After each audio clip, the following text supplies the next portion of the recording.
Sir উকিল, sir Debjyoti, miss অপরাজিতা, miss মৌসুমী, এনারা যথেষ্ট দক্ষতার সাথে এই প্রোগ্রামটাকে সাফল্যমণ্ডিত করেছে। আমরা হয়তো এখানে আছি 9-10 কে নিয়ে, কিন্তু 5 to 8 এর ক্লাস কিন্তু যথারীতি আমাদের স্কুলে চলছে এবং দায়িত্বের সঙ্গে বিভিন্ন শিক্ষক সেগুলো পড়াচ্ছেন। 2025 পথ নিরাপত্তার উপরে যে কুইজ কম্পিটিশন, সেটা আমাদের স্কুলে চালু হয়েছে গতকাল থেকে। আসলে এর সূত্রপাত আরো আগেই আমরা ঘটিয়েছিলাম, কারণ গ্রাউন্ড লেভেলে যে সিলেকশন পর্বগুলো ছিল সেগুলো আমরা ক্লাসরুম ভিত্তিক করেছি। আজকে আমরা একদম সরাসরি আমাদের যে ফাইনাল মঞ্চ সেখানে আমরা এসে উপস্থিত হয়েছি। আজকের লেভেল হচ্ছে সেকেন্ডারি লেভেল, অর্থাৎ ক্লাস 9 এবং ক্লাস 10 এর আজকে কুইজ কম্পিটিশন। বিষয়টি খুব নির্দিষ্ট, পথ নিরাপত্তার বিষয়। এই বিষয়টা এরকম নয় যে কুইজ কম্পিটিশন হচ্ছে, এটাই নয়। এখানে উপস্থিত আরো যে ছেলেমেয়েরা আছো তোমরা, তাদেরকে একটু জানানোর ইচ্ছা যেটা, সেটা হচ্ছে যে পথে চলতে গেলে বা পথে হাঁটতে গেলে, গাড়ি চালাতে গেলে, এমনিও রাস্তাঘাট পার করতে গেলেও কিছু নিয়ম কানুন আমাদের মেনে চলা দরকার। সেই কারণে তোমাদের এই যে এখানে প্রশ্নগুলো স্যার বা ম্যাডামরা করবেন, সেই প্রশ্নগুলোর সম্বন্ধে তার উত্তরগুলো সম্বন্ধে জেনে নিয়ে তোমাদের সাধারণ জীবনের মান উন্নয়ন হোক, এটাই আমরা চাইছি। সেই উদ্দেশ্যেই আজ এই প্রোগ্রাম এবং আজকে আমাদের অন্তিম দিন, অর্থাৎ সেকেন্ডারি লেভেলের কুইজ কম্পিটিশন। এবার এই কম্পিটিশনের দায়ভার আমি এগিয়ে দিতে চাইছি, তার একটু পরিচয় পর্বটা সেটা নিই। এখানে জাজমেন্টে আছে স্যার দেবজ্যোতি এবং মিস অপরাজিতা, সঞ্চালক হিসাবে এবং কোশ্চেন কর্তা হিসাবে বা কর্তৃ হিসাবে এখানে মৌসুমী মিস এবং উকিল স্যার দুজনেই উপস্থিত। আমি কিছুটা পরিচালনা করব, এর সঙ্গে উপস্থিত বাকি শিক্ষকদেরকেও এখানে অংশগ্রহণ করার জন্য আলাদাভাবে অনুরোধ করছি এবং ছাত্রছাত্রীদের কাছে অনুরোধ থাকবে যে তোমরা প্রত্যেকে আমাদের সহযোগিতা করবে। আমরা কোনোভাবেই চাই না যে এখানকার যে শৃঙ্খলা, ডন বস্কো যার নামে পরিচিত বা যে বিষয়টার জন্য পরিচিত শৃঙ্খলা, সেই বিষয়টার জন্য কোনো মাস্টারমশাই গিয়ে তোমাদেরকে বলুক, সেটা কাম্য নয়। প্রথম রাউন্ডের সম্বন্ধে একটু বলি। প্রথম রাউন্ডে সরাসরি প্রশ্ন করা হবে, প্রত্যেক প্রশ্নের জন্য 10 নম্বর করে থাকবে। যদি কেউ প্রশ্ন না পারে তাহলে তার পরবর্তী জনের কাছে পাস হিসেবে সেটা যাবে। ট্রাফিক পুলিশের প্রথাগত পোশাকের রং কি? সাদা। সঠিক।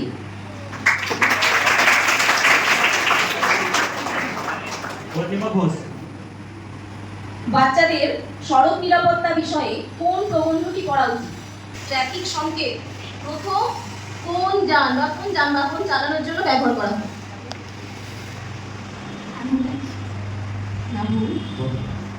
ট্রেন। ঠিক আছে, সঠিক। ট্রাফিক নিয়মগুলি মূলত কি দ্বারা চালিত হয় বা পরিচালিত হয়? ট্রাফিক নিয়মগুলো কি দ্বারা পরিচালিত হয়? 2 চাকা বা 4 চাকা যানে লোকালয়ের মধ্যে সর্বোচ্চ গতিসীমা কত থাকা উচিত? 2 চাকা বা 4 চাকা যানে লোকালয়ের মধ্যে গতিসীমা কত থাকা উচিত? সর্বোচ্চ গতিসীমা কত থাকা উচিত? এবিএস শব্দটির পুরো অর্থ কি? এবিএস শব্দটির পুরো অর্থ কি? এবিএস। ড্রাইভিং লাইসেন্স পাওয়ার পূর্বে কোন কাগজটি তোমাকে দেওয়া হয়? ড্রাইভিং লাইসেন্স সরাসরি দেওয়া হয় না। ড্রাইভিং লাইসেন্স দেওয়ার আগে কোন কাগজটি, কোন বৈধ কাগজটি তোমাকে দেওয়া হয়? 7-8 বছর আগেও এই টোটো গাড়ির এত প্রচলন ছিল না, ছিল কি? কিন্তু এই টোটো গাড়ি আসার ফলে কিছু সুবিধা হয়েছে, কিছু অসুবিধা হয়েছে। তো কিছু সুবিধার কথা আমাকে বলবে ক্লাস 9 এর আয়োজনকে জিজ্ঞাসা করি আগে। উর্মি পালকে জিজ্ঞাসা করবো যে টোটো গাড়ির সুবিধা কি কি, আর এটা ডিবেটে আমি ছেলেদের কাছ থেকে নেব অসুবিধা কি কি। সুবিধা বলতে যখন আমরা কোথাও যাই তখন হট করে তার কোনো গাড়ি পাওয়া যায় না, বা অনেকেরই নিজস্ব গাড়ি না থাকতেই পারে। এবার আমাদের স্কুলের আরো একটা ছেলের কাছে যাব। প্রত্যেকের তো পার্সোনাল বা নিজস্ব যানবাহন থাকে না, সেক্ষেত্রে আমরা একসাথে যাওয়ার জন্য ব্যবহার করি। এছাড়াও খুব দ্রুত ছোট ছোট দূরত্বগুলোকে আমরা অতিক্রম করার জন্য ব্যবহার করি। কিন্তু এই টোটোর সংখ্যা দিনে দিনে বাড়ার ফলে রাস্তাঘাটে কিছু সমস্যাও তৈরি হচ্ছে, বিশেষ করে শহরাঞ্চলে। এই 2-1টা সমস্যার কথা তুমি টোটো অনেক সময় কোনো জায়গায় পার্ক করে রাখছে, ফলে রাস্তা ছোট হয়ে যাচ্ছে এবং বড় গাড়িগুলো যাওয়া আসা করতে অসুবিধা হচ্ছে।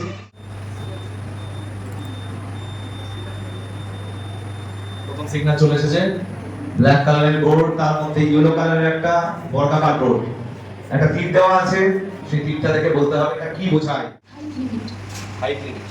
ও অ্যানসার করেছে হাইট লিমিট। আমরা কি নিতে পারি জাজেস? Yes, correct. সঠিক উত্তর, খুব সুন্দর উত্তর দিয়েছে। এবার হাততালি করে হবে। ড্রাইভারকে সতর্ক হতে হবে।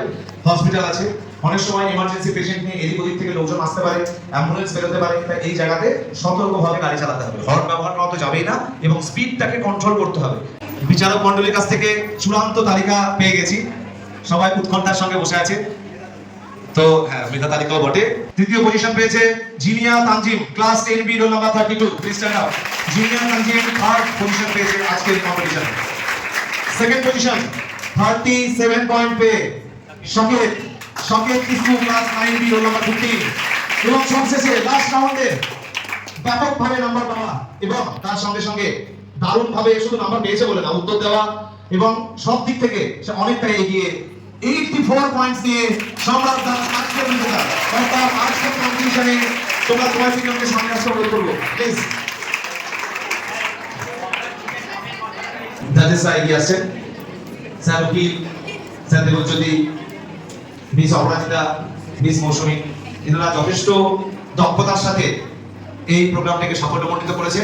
তবে এখানে বাকি যে স্যাররা হয়তো এখানে উপস্থিত অনেকে আছেন, এখানে নাই, প্রত্যেকেই কিন্তু প্রত্যক্ষ বা পরোক্ষ উভয়ভাবেই এই প্রোগ্রামকে সাফল্যমণ্ডিত করছে। আমরা হয়তো এখানে আছি 9-10 কে নিয়ে, কিন্তু 5 to 8 এর ক্লাস কিন্তু যথারীতি আমাদের স্কুলে চলছে এবং দায়িত্বের সঙ্গে বিভিন্ন শিক্ষক সেগুলো পড়াচ্ছেন। এরকম ভাবার কোনো কারণ নেই যে আমাদের স্কুলে একটা প্রোগ্রাম হচ্ছে মানে পড়াশোনা বন্ধ হয়ে গেছে, তা কিন্তু নয়। আমরা 5 to 8 এর রীতিমতো ক্লাস যেরকম ভাবে প্রতিদিন হয়ে থাকে আজও তাই হচ্ছে। সামনে পরীক্ষা, তার প্রস্তুতি তারা নিচ্ছে। অথচ আমাদের কাছে যখন এই ধরনের নোটিশ আসে যে আগামীতে একটা কুইজ কম্পিটিশন করতে হবে, বিনা দ্বিধায় আমরা কিন্তু এই প্রোগ্রামগুলোর উপর ঝাঁপিয়ে পড়ি এবং ফাদাররা আমাদেরকে যথেষ্টভাবে উৎসাহ দেন যাতে আমরা এই ধরনের প্রোগ্রাম করতে পারি। ওনারা আমাদের উপর ভরসা করেন, আমরা সেই ভরসার মান রাখার চেষ্টা করেছি। ওনাদের আশীর্বাদ ছাড়া এই ধরনের প্রোগ্রাম করা সম্ভব নয়। তোমরা জানো আমাদের স্কুলের পরিচালক কমিটি এবং সেক্রেটারি ফাদার থেকে শুরু করে, হেড ফাদার থেকে শুরু করে, অ্যাসিস্ট্যান্ট হেড ফাদার থেকে শুরু করে প্রত্যেকেই কিন্তু আমাদেরকে এই বিষয়গুলো সহযোগিতা করেন। শুধু এই কুইজ প্রোগ্রাম বলে না, আমরা রিসেন্টলি সুব্রত কাপ করে এসেছি, আমরা সুপ্রিম কাপে করে এসেছি, বিভিন্ন প্রতিযোগিতায় বিভিন্ন জায়গায় যেভাবে অংশগ্রহণ করতে বলা হয় আমাদের ছেলেমেয়েরা করে। আমাদের ছেলেমেয়েদেরও আমরা সেই জন্য ধন্যবাদ জানাই। আজকের কম্পিটিশন ছিল 2025 সেকেন্ডারি লেভেল ক্লাস 9-10। সেইখানকার আমরা অন্তিম 3 জন প্রথম, দ্বিতীয় এবং তৃতীয়কে পেয়ে গেছি এবং সেখানে আমরা তাদেরকে তাদের ফলাফল জানিয়েছি এবং আগামীতে আমরা এদেরকে ভবিষ্যৎ যে প্রতিযোগিতায় তারা অংশগ্রহণ করবে, যেভাবে নির্দেশিকা আসবে আমরা সেভাবে তাদেরকে এগিয়ে নিয়ে যাব। আপাতত তাদেরকে আগামীর জন্য শুভেচ্ছা জানিয়ে আজকের প্রোগ্রাম এখানে শেষ করছি। একসঙ্গে সমস্ত শিক্ষক শিক্ষকদের জানাচ্ছি ধন্যবাদ, আর উপস্থিত সকল ছেলেমেয়েদেরকে জানাই ধন্যবাদ। Thank you.